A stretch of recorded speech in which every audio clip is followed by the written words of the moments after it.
Assalamualaikum warahmatullahi wabarakatuh. Akhir-akhir ini memang lagi banyak kita dengarkan tentang kritik-kritik di media sosial tentang kurban. Kritik sosial bahkan politik tentang kurban sesungguhnya ini sudah terjadi pada abad-abad yang terdahulu ratusan tahun yang lalu. Kritik-kritik sosial ini dulu disampaikan pada era Khalifah Harun ar-Rasyid dan kritikus ulungnya namanya Abu Nawas.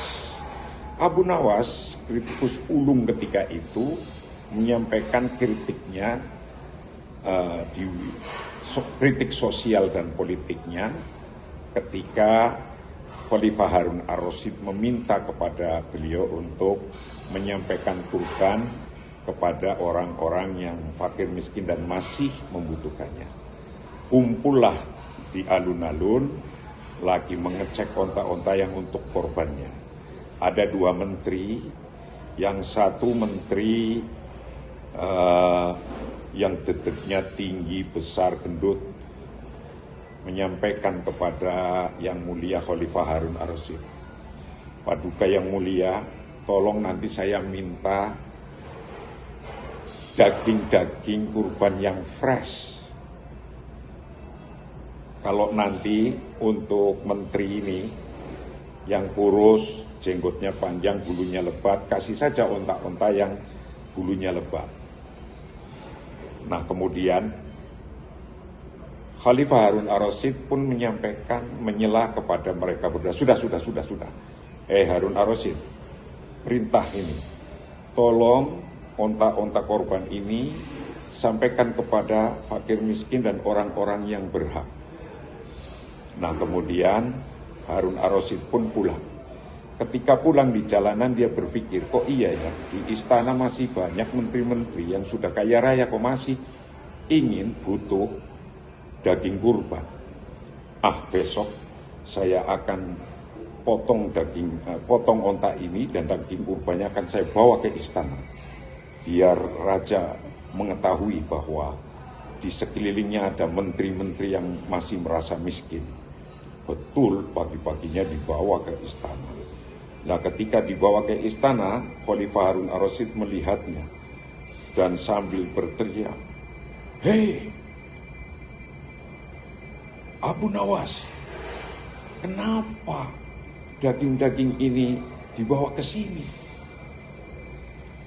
Abu Nawas pun menjawab, "Paduka yang mulia, saya bawa daging di sini sesuai perintah raja. Katanya harus dikasihkan kepada yang membutuhkan dan yang miskin-miskin yang masih membutuhkan. Lah di sini, di istana ini banyak menteri-menteri yang masih membutuhkan, yang masih minta, yang masih menjadi fakir miskin. Sifatnya seperti orang fakir dan miskin." Maka menteri satunya yang jenggotnya panjang itu mengatakan, "Memang orang walaupun sudah kaya raya, kalau masih kemaruk kepada dunia, daging korban pun dia masih memintanya." Padahal memang betul bahwa sesungguhnya kaya raya itu adalah sebuah perasaan cukup.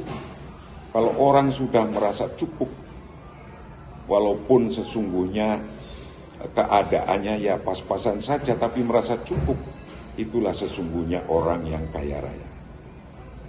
Sudah, nggak usah terlalu banyak ngomong, berangkat saja kasihkan kepada fakir miskin dan yang membutuhkan. Kemudian bergegaslah Abu Nawas berangkat membawa dagingnya dan disampaikan kepada fakir miskin.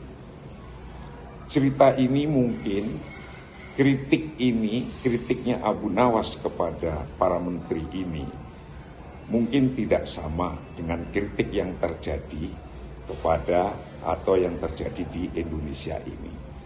Namun pada prinsipnya bahwa kritik itu terus berjalan dan sampai sekarang yang kita mendengarkannya.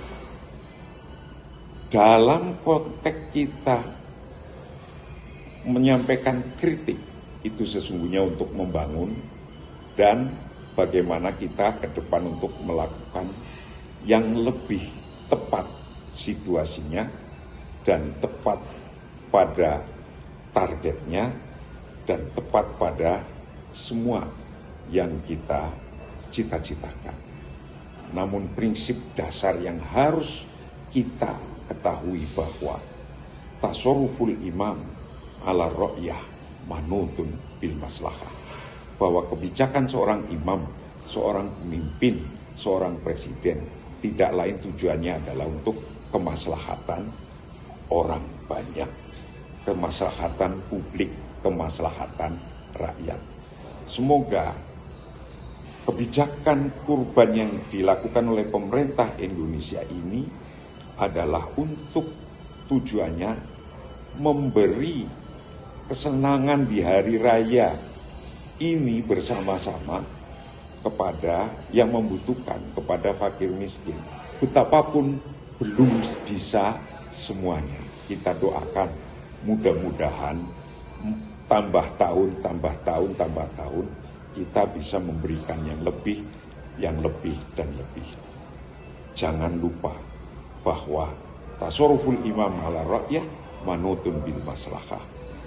Kebijakan apapun yang diambil oleh imam, oleh pemimpin, oleh presiden, oleh pemerintah adalah untuk kemaslahatan masyarakat, kemaslahatan rakyatnya. Kritik adalah untuk bagaimana bisa membangun sesuai tujuannya dan targetnya tercapai, dan itulah yang bisa diharapkan oleh kita. Terima kasih. Wallahu a'lam bishawab. Assalamualaikum warahmatullahi wabarakatuh.